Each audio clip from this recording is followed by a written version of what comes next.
কয়েকটা নতুন ফুল, একেবারেই নতুন।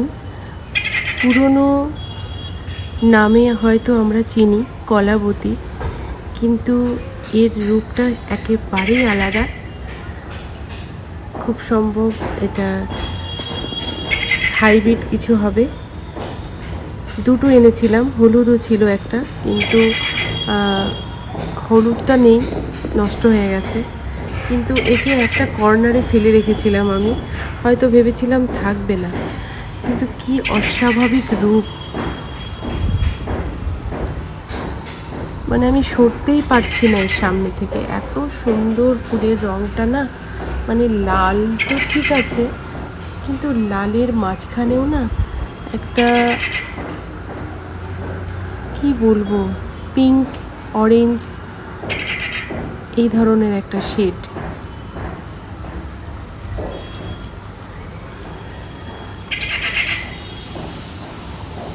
তার সাথে ডাকছে একদম নাম না জানা একটা পাখি। মূলগুলো আমি রেখে দিয়েছিলাম, তাই দেখো একটু একটু করে ফুটছে, খুব সুন্দর। আগে নিচের বাগানের মাটিতে না এগুলো একা একাই হতো, গরমকালে একা একাই আবার নষ্ট হতো, এরকম ব্যাপার।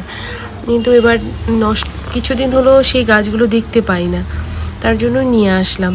গতবার হয়েছিল ফুল, তারপরে মূলগুলো তুলে রাখার পরে তারপরে ভাবলাম, কিছুদিন আগেই ভাবলাম গাছগুলো লাগিয়ে দিই, যা হবে। তারপরে সঙ্গে সঙ্গেই তো একেবারে এই ধরনের একটা ব্যাপার, ভালো লাগে। আবার ডাকছে।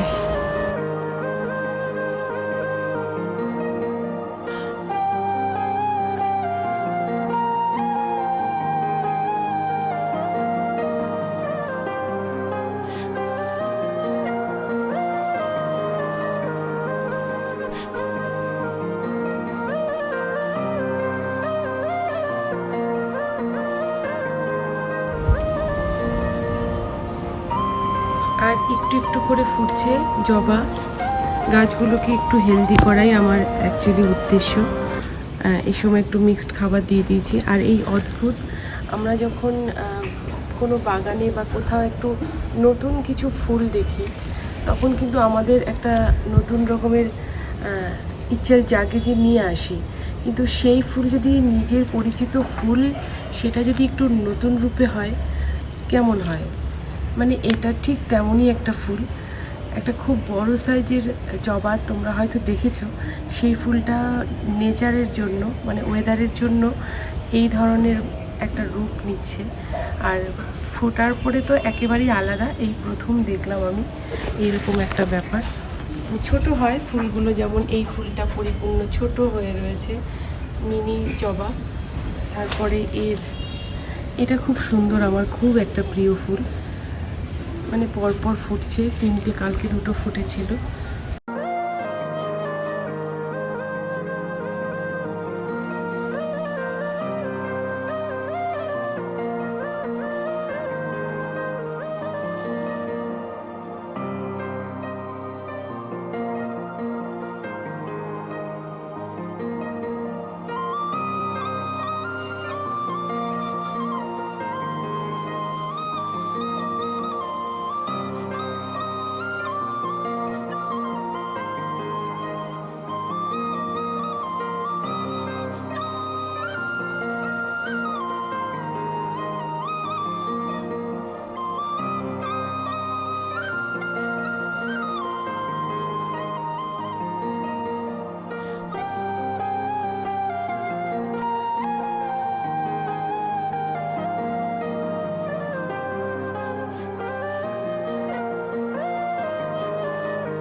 মাঝেই ফুটছে দেখো বিভিন্ন রকমের জবা।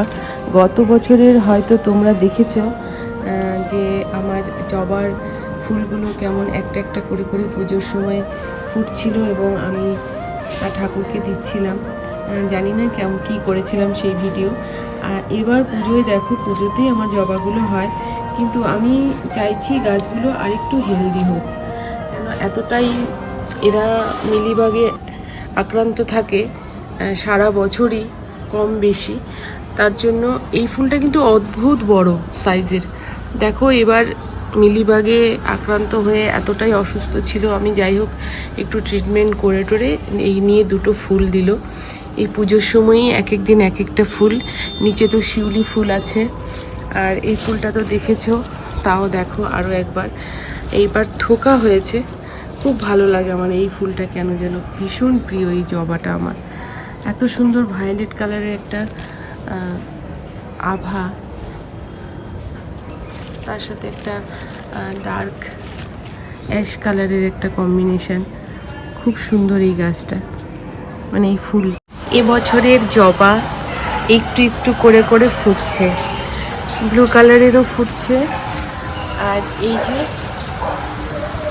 একেবারে নতুন, একটু শেডে থাকাতে ফুলের সাইজটা ছোট হয়, কিন্তু ফুটতে থাকে। আর আমার এখন একটাই উদ্দেশ্য, গাছগুলোকে একটু স্ট্রং করা, মানে আরও হেলদি করা। একেবারেই সরু সরু গাছগুলো, তারপরে এত পরিমাণে মিলিবাগ, জানোই তোমরা এখানে নারকেল গাছ আছে, তার জন্য। কিন্তু ফুলটা একবার শুধু দেখো, আমি কী বলবো।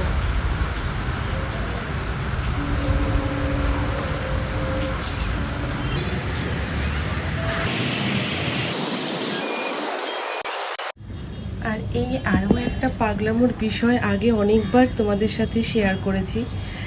দেখো এই যে আমার গ্রাফটিং করা সেই বড় গাছে কেটে কুটে যেই গল্পগুলো আমার ছিল, যেমন এটা বাঁচেনি, এখানে আরও কয়েকটা গ্রাফটিং ছিল যেগুলো ধরেনি।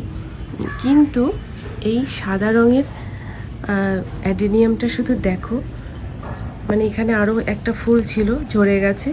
আর এই বৃষ্টির জলে কালো রঙের একটা স্পট আসছে, যার জন্য আমি এই রাজস্থান থেকে আনা এই ছাতাটা আমার চোখে পড়েছিল, একটাই ছিল, নিয়ে আসলাম। যে এইভাবে অর্কিড বা ফুলে একটুখানি শেড দিয়ে দিলে অনেক দিন থাকে ফুলগুলো। আর তারই একটা গল্প, একদম রোজি ভ্যারাইটি এই অর্কিড বলছি, তোমার অ্যাডেনিয়াম। এত সুন্দর না এই ফুলটা, মানে সাদা গোলাপের থেকেও আলাদা একটা রূপ। কিন্তু ফুলটা বেশি দিন থাকে না জল পড়লে, কিন্তু জলটা যদি বাঁচিয়ে রাখা যায়, যার জন্য আমি এভাবে একটু শেড দিয়ে রেখেছি। এই ফুলগুলোর একটু দৃশ্য দেখি, আসি, একটু তাকিয়ে থাকা। তাছাড়া অ্যাডেনিয়াম তো হচ্ছে প্রচুর, আরও অনেকগুলো ভ্যারাইটি আছে যেগুলো রিপোর্ট করার একটা ভিডিও তোমাদের দিয়েছিলাম। আর সেগুলো এখন টুকটাক একটা দুটো করে ফুল আসে।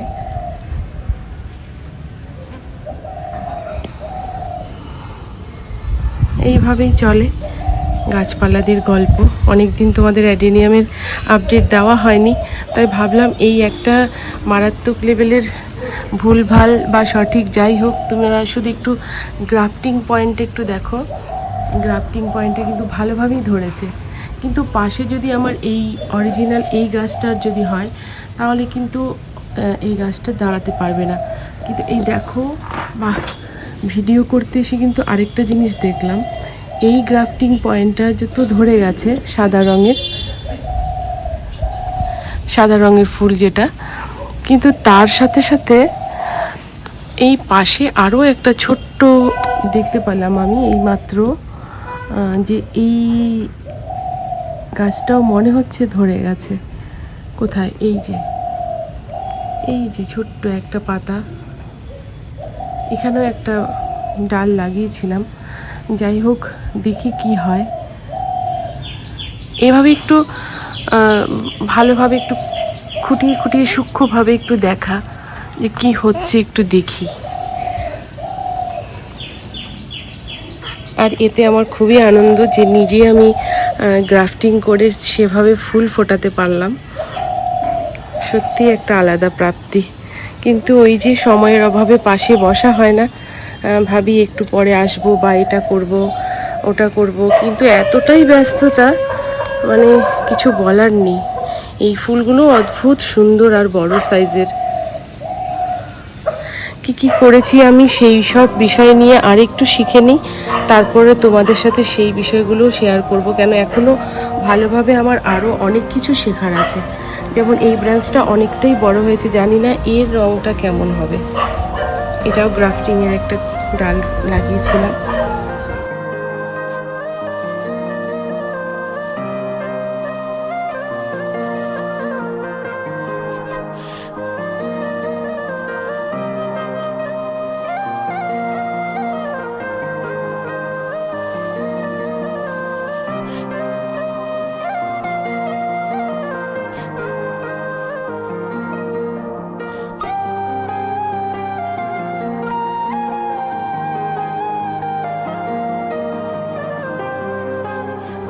গ্রিন অ্যাপেল একেবারে মিলেমিশে গেছে নামটা। সত্যি একেবারে সবুজ আপেলের মতোই এর রূপ। মাঝখানটা পুরো গ্রিন, চারিদিকে গ্রিনের একটা আভা। ফুলটাকে ফুটিয়ে দিতে হয়, এতটাই শুভ্রতা।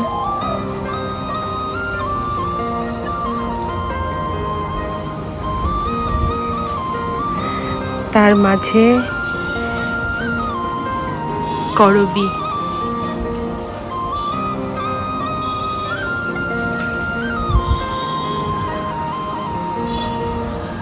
মানে এর থেকে সুন্দর আর কিছু হতে পারে বলে আমার মনে হয় না। এতটাই একটা অদ্ভুত ব্যাপার। আমি জানতামও না এখানে করবীটা ভালো হবে, রোদ তাই এখানে দিয়েছিলাম।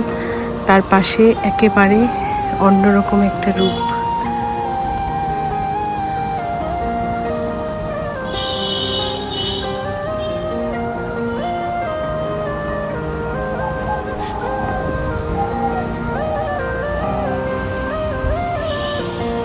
ওপাশে ঘুঘু পাখি তার বাসায় বসে আছে।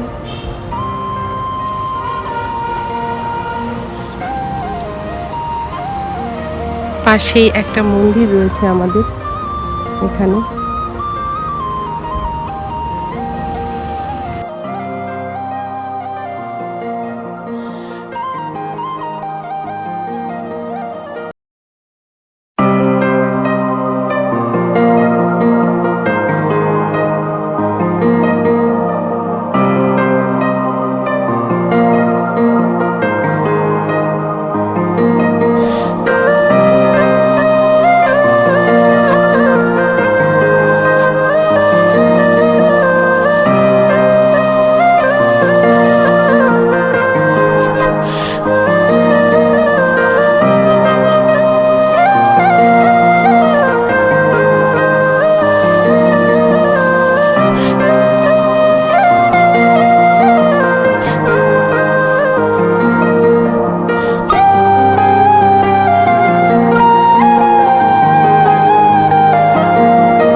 হয়তো তোমরা ভাবছো যে এই জবা গাছে আমি ঠিক কী কী দেই বা কীভাবে কেয়ার নেই সেই সম্বন্ধে তো কিছুই বলছি না। আসলে অনেক কিছু জানার আছে, অনেক কিছু। গাছেদের যে প্রাণ আছে, তারা কখন কি চায় একেবারে 1 বছর ধরে একদমই সম্ভব নয়। কেননা প্রত্যেকটা গাছ আলাদা আলাদা ভ্যারাইটি, আলাদা আলাদা তাদের নেচার। কিছু গাছ একদমই লতিয়ে যায়, কিছু গাছ ছোটোর মধ্যে থাকে। কখন কাকে কাটিং করব, কখন কাকে কি ধরনের স্প্রে দেব, এই বিষয়গুলো খাবার সব গাছ সমানভাবে নেয় না। এই সব কিছু মিলিয়ে না একটা গোলক ধাঁধা। আর এই ধাঁধার উত্তর সত্যি খুঁজতে গিয়ে এইভাবে আমি জড়িয়ে যাচ্ছি একটু একটু করে। তাই ভাবছি আগে খুব ভালো করে এই যে ফুলের যে আকৃতি দেখছো, এই ফুলের আকৃতি কিন্তু আরও অনেক বড় আকারের হয়। এই ফুলটা যদিও এতটুকুই আমি দেখে এনেছিলাম, তাই ভাবছি আরও কিছু জানি। এটাও একটা মিনিয়েচার। একেবারে কালারটা তো আসছেই না ক্যামেরায়, কিন্তু ফুলটা এতটাই, পাপড়িটা একটা পুরু বা স্ট্রং বলতে পারো। 3 দিন 4 দিন ফুলটা তুলে যখন আমি পুজো দিচ্ছি, তখন কিন্তু ফুলটা শুকোচ্ছে না। আর এটাই অবাক করা বিষয় যে প্রত্যেকটা গাছের আলাদা আলাদা নেচার। যেমন আমরা মানুষ, আমাদের মানুষদেরও তেমনই ঠিক একটা বৈচিত্র্য রয়েছে। প্রত্যেকটা চরিত্র, প্রত্যেকটা মানুষের মধ্যে ঠিক তেমনই গাছ। আর সেই বিষয়গুলো আগে ভালো করে জানি, বুঝি, তারপর অবশ্যই তোমাদেরকে বলবো আমি ঠিক কী কী করছি। আসলে এখন আপাতত কিছুই করছি না, বোঝার চেষ্টা করছি। বোগেনভিলা নিয়েও চলছে। এই দেখো, এটা একটা নতুন আইডির গাছ, এভাবে ফুল ফুটলো। সত্যি খুব সুন্দর। কালারটা আমি তোমাদের দেখাতে পারছি না, কিন্তু ফুলটা সত্যি খুব মিষ্টি একটা কালার। খুব সম্ভব লেডি মেরি বেয়ারিং বা এর ধরনের কিছু নাম হবে। খুবই মিষ্টি একটা ফুল। যাই হোক, এভাবে আগে নিজে জেনে নিই। আপাতত তোমরা ফুলগুলো দেখেই আনন্দ উপভোগ করো। আর দেখো, এই জবাটা পুরোপুরি ফোটেনি, মানে ওয়েদারের সাথেও অনেক কিছু ডিপেন্ড করে। আর পুরোপুরি রোদও পায় না, আমার শেড রয়েছে। কিন্তু আমি ভীষণভাবে খুশি যে শেড পুরোপুরি ওরা রোদে নেই। পুরোপুরি রোদে থাকলে আমার প্রতিদিন জলের মাপটা ঠিক থাকতো না। এখন যেমন বুঝে গেছি। আর এই ফুলটা পুরো ফুটেছে, দেখো কি সুন্দর। আমি অবাক, এই ফুলটা কিন্তু আমি এভাবে দেখে আনিনি, কিন্তু দেখো এখানে এসে এই ধরনের একটা হলুদ আভা সত্যিই অবাক করেছে আমাকে। হয়তো অন্য কিছু লাল বা অরেঞ্জিস্ট একটা রেডিশ গল্প দেখিয়ে এনেছিলাম, কিন্তু এখানে দেখলাম ফুলের মধ্যে একটা অরেঞ্জ কালার। আর এই ফুলটার মাঝখানে কিন্তু একটা ভেরিয়েশান আছে, হালকা একটা বাটারি কালারের শেড রয়েছে। তাই এই বিষয়গুলো না খুব অবাক করে আমাকে। আর ভীষণভাবে মেতে থাকি আমি এইসব নিয়ে। ভালো লাগে, তোমাদের সামনেও তুলে ধরি। আর অবশ্যই ভালো থেকো সবাই। তোমাদেরও এমন কিছু ইমোশনাল বা এমন কিছু বিষয় যদি থাকে, সেসব বিষয়ে নিজেকে একেবারে সঠিকভাবে চালনা করো, দেখবে সবাই তোমরাও ভালো থাকবে। আর একদমই জ্ঞান দিচ্ছি না, ভালো থাকার একটা কৌশল বা একটা উপায় যেখানে আমি পেয়েছি, সেই বিষয়টাই তোমাদের সাথে ভাগ করে নিলাম। এই ভাগ করে নেওয়া শব্দটা বারবারই চলে আসে, ভাগ করে নিতে ভালো লাগে, একদমই ভালো লাগে। সবাই খুব ভালো থাকি একসাথে। আর তোমরা এই ভিডিওগুলো দেখছো, অ্যাপ্রিসিয়েট করছো, অনেকে অনেক রকমভাবে ভালো থাকার চেষ্টা করে। আমারও এটাও একটা পথ বলতে পারো। আর এই দেখো, এই ফুলটাও কিন্তু আলাদা একটা কালার, মানে এত সুন্দর না এই ফুলটা। আর কি বলবো, ফুলের কালারটা সত্যিই অন্যরকম। কিন্তু ফুলটা পুরোপুরি ফুটেনি এখনো। প্রত্যেকটা ফুলই একেবারে অপূর্ণতা। কিন্তু শেষমেশ তোমাদের একটা গাছ দেখাই, লক্ষ্মী জবা, আমাদের দেশি ফুল। সব বিদেশির মাঝখানে একজন দেশি, সে কিন্তু আমাকে একেবারে পরিপূর্ণতা দিয়ে যায়। সব সময় ফুটে থাকে। আর কি পরিমাণে ফুটেছে দেখো।